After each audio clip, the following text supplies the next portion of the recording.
Halo guys, kali ini saya akan menjelaskan materi tentang Constant Growth Model. Namun, sebelum kita masuk lebih jauh di materi tentang Constant Growth Model, tentunya kita harus terlebih dahulu memahami pengertian dan konsep dari saham biasa itu sendiri.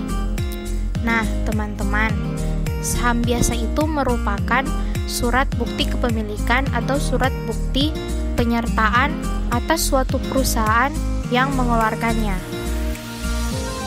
Perusahaan yang mengeluarkannya itu biasanya berbentuk perseroan terbatas atau PT.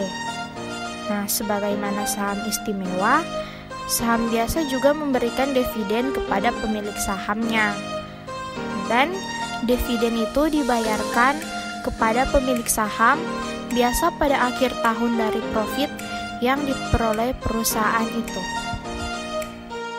Nah, teman-teman pasti bertanya-tanya kan, siapa sih pemegang saham itu? Nah, di sini dijelaskan, pemegang saham adalah pemilik dari perusahaan yang mewakilkan kepada manajemen untuk menjalankan operasi perusahaan. Dan juga dijelaskan bahwa penentuan besarnya tingkat pengembalian dan nilai saham biasa itu biasanya lebih rumit dibandingkan dengan saham preferen dan obligasi. Hal tersebut disebabkan oleh beberapa faktor yang akan saya sebutkan, yaitu yang pertama ada harapan pendapatan yang akan diperoleh tentu sulit diprediksi. Yang kedua, ada return saham biasa merupakan gabungan dari dividen dan capital gain atau capital loss. Dan yang terakhir, ada dividen saham tidak selalu sama setiap periodenya. Nah, selanjutnya kita masuk di pendekatan untuk menentukan nilai saham biasa. Sebagaimana yang telah dijelaskan tadi, bahwa saham merupakan aset finansial yang dapat dijadikan investasi dan penilaian saham dilakukan untuk menentukan apakah saham yang akan dibeli atau dijual akan memberikan tingkat return yang sesuai dengan return yang diharapkan.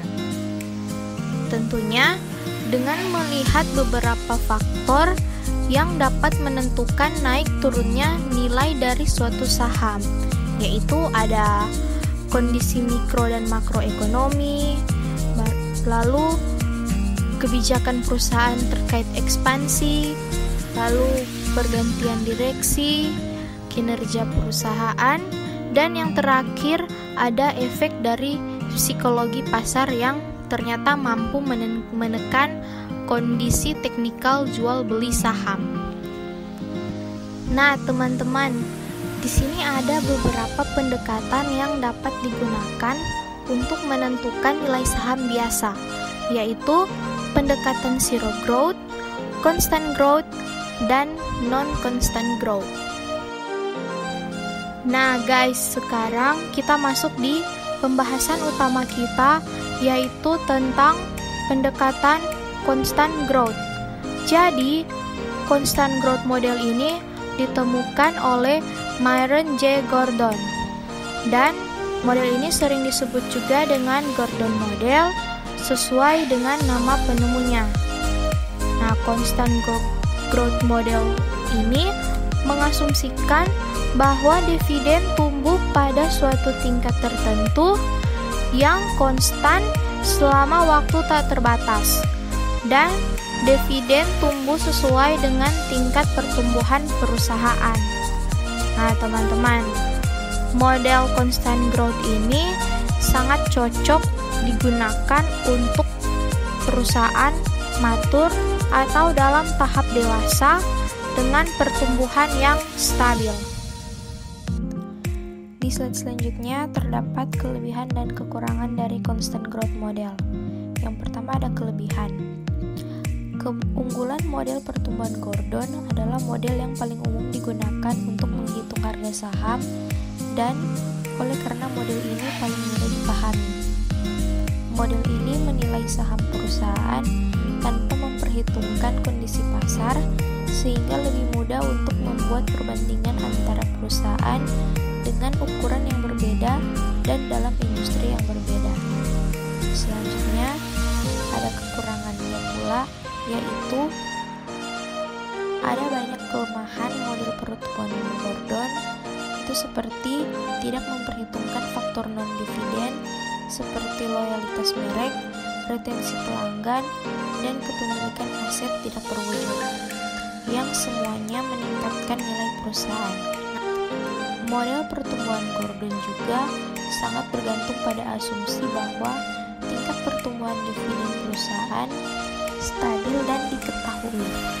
Model ini juga menegaskan bahwa harga saham perusahaan sangat sensitif terhadap tingkat pertumbuhan dividen yang dipilih, dan tingkat pertumbuhan tidak dapat melebihi biaya ekuitas yang mungkin tidak selalu benar. Nah, di slide selanjutnya ini teman-teman bisa lihat ada rumus constant growth model. Nah, persamaan yang digunakan dalam constant growth model dirumuskan sebagai berikut, yaitu P0 sama dengan D0 dalam kurung 1 tambah G per KG kurang G, atau bisa juga dengan D1 per KG kurang G, di mana P0 artinya nilai saham, KG artinya tingkat pengembalian yang diharapkan, D artinya dividen, dan yang terakhir G artinya tingkat pengembalian dividen. Sekarang kita masuk di contoh soal metode constant growth model. Nah, di contoh yang pertama ini saya mengambil data laporan keuangan tahunan dari PT Perusahaan Gas Negara Tbk dengan kode perusahaan Pegas yang bersumber dari IDX atau PT Bursa Efek Indonesia.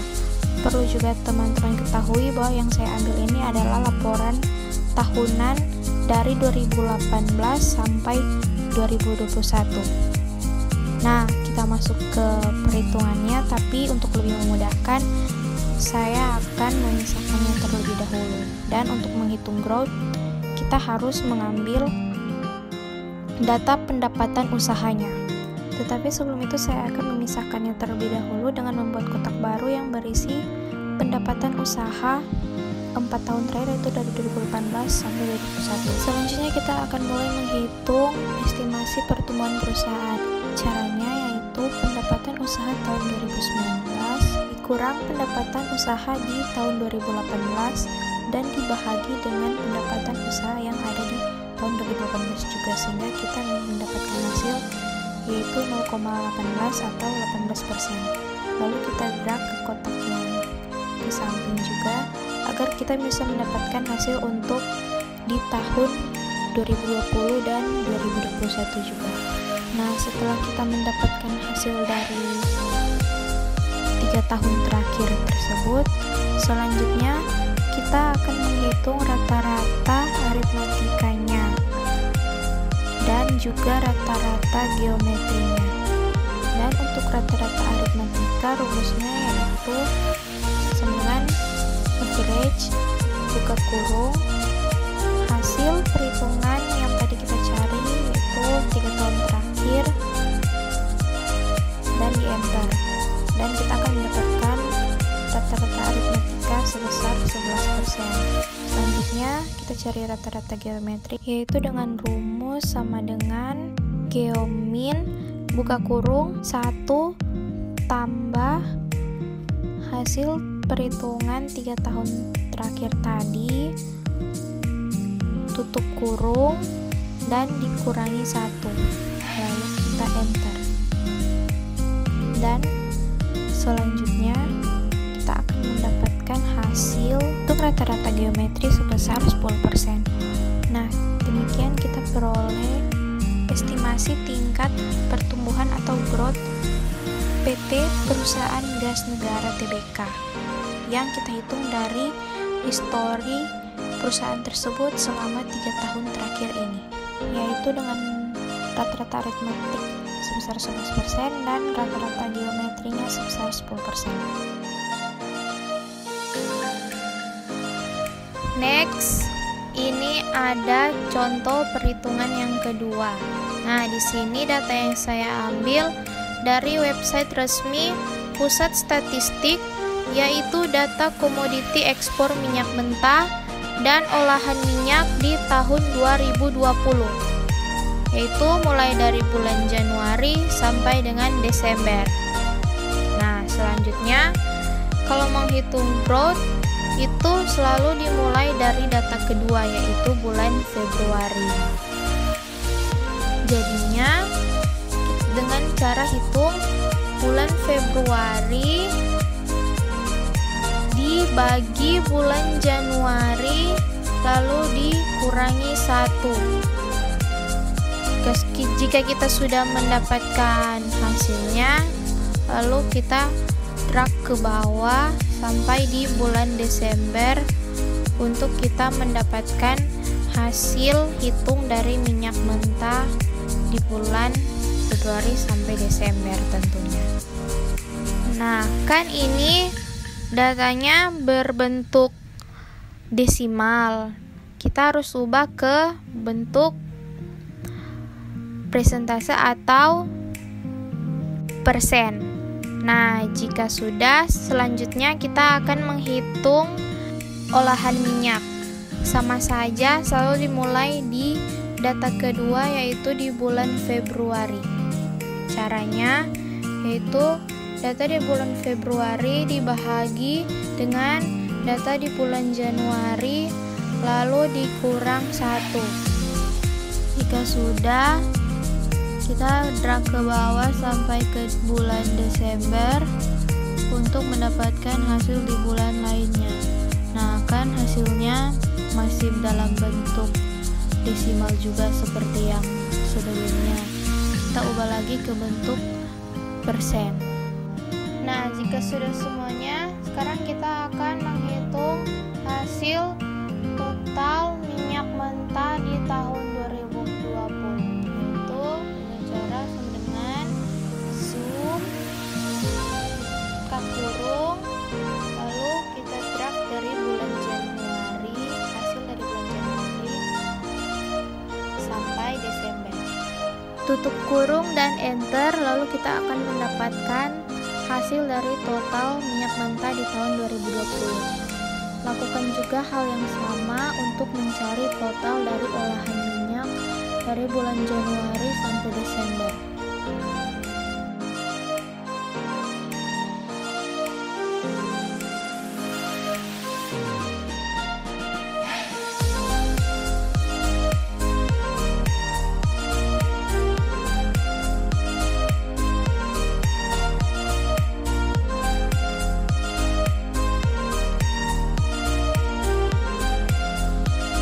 Oke teman-teman, sekian dari saya. Semoga materi ini bisa berguna bagi teman-teman sekalian. Lebih dan kurangnya saya mohon maaf, dan saya ucapkan terima kasih kepada teman-teman yang sudah meluangkan waktu untuk menonton video ini. Akhir kata, jangan lupa like, comment, share, and subscribe. Bye-bye.